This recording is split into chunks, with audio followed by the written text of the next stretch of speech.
I'm not doing auto mourn. I'm not pretending that Gene Hackman's loss or death means more to me than it does to you, but I love this guy. And I'll tell you why in particular. It's one of those things where somebody dies that you know, somebody that you're familiar with, and you feel like you've lost almost a friend. Well, Gene Hackman, you've heard the terms. He's a towering figure in American cinema. Was one of the greatest and most natural actors, a la Spencer Tracy. He died at the age of 95 alongside his wife, Betsy Arakawa, and their dog in their Santa Fe home. And Hackman's career spanned over 6 decades, during which he delivered a multitude of incredible performances that left an indelible mark on film history. That is not an exaggeration.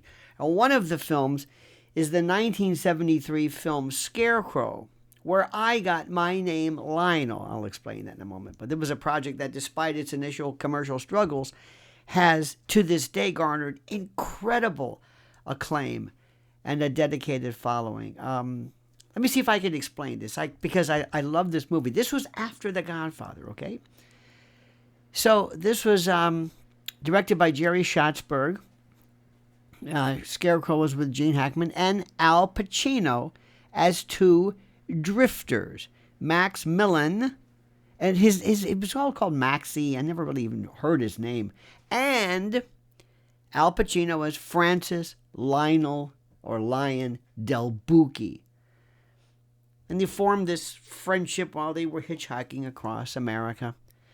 And Gene Hackman played Max, who is a gruff ex-convict with dreams of opening a car wash in Pittsburgh. And he runs into Lion, or Lionel, in this kind of a jovial, affable, innocent ex-sailor, trying to reconcile with his estranged family in Detroit, and their hitchhiking, and their journey delves deep into themes of friendship and redemption. It's really good. The term, or the Scarecrow, or the title Scarecrow, is somewhat emblematic of Lionel's philosophy that scarecrows don't frighten crows, but rather amuse them, suggesting that laughter and kindness can deter negativity. Now, this is coming off of The Godfather. I mean, this is one of Pacino's best roles. He's not yelling, he's screaming. It's excellent. And the metaphor underscores, the relationship and the dynamic between the two actors and the protagonist. I can give you this, this artistic, literary stuff. But it shows how contrasting personalities and influence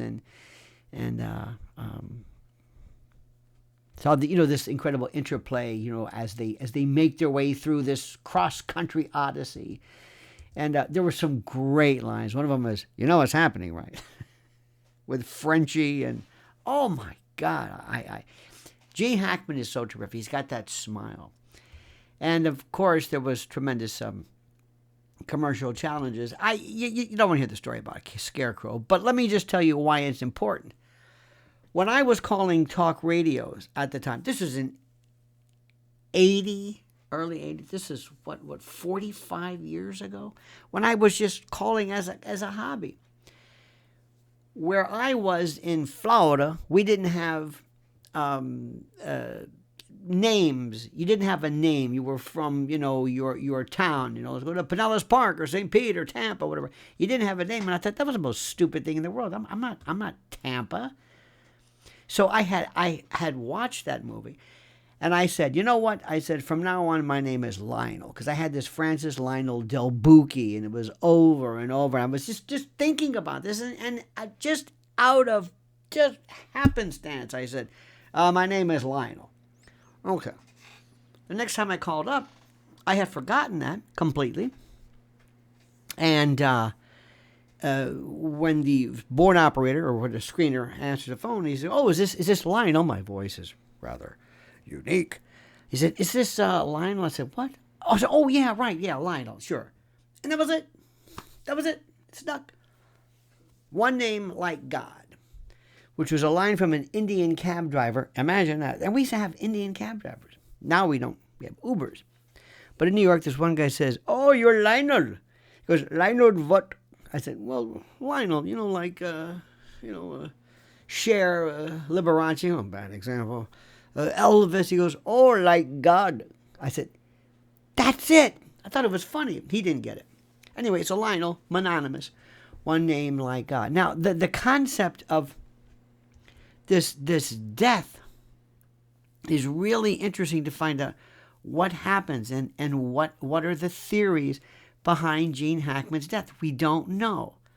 It's very interesting. In the context of passing, there are theories and frameworks to discuss this.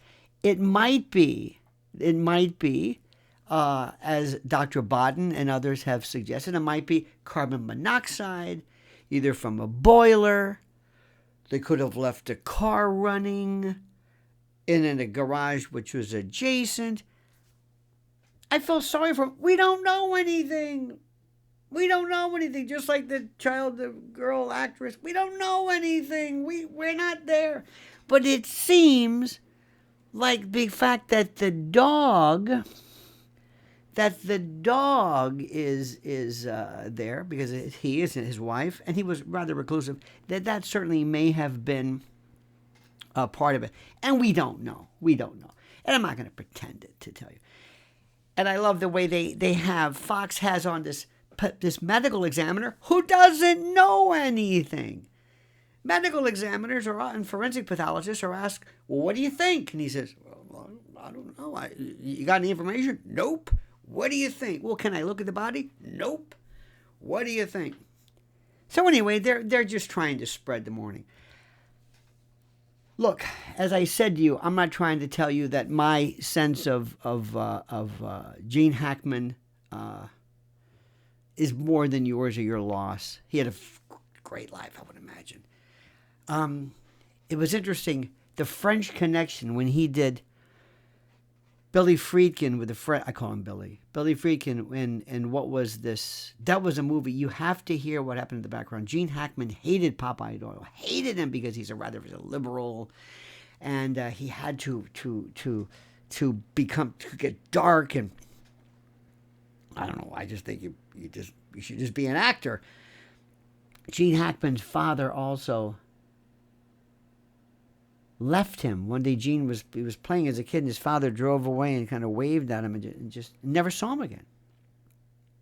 Remember the scene when the frog won, when the French, by the way, he was actually a Spanish, whatever his name is.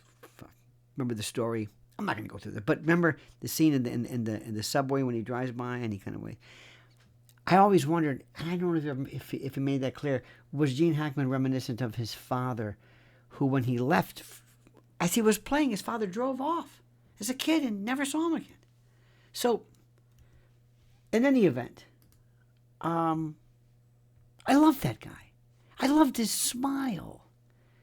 I know it sounds kind of goofy, but I loved his smile. And I just wanted to share that with you. So I am Lionel because of that movie, because of Al Pacino, and because of Gene Hackman. And there you have it, my friends. Comment as you see fit.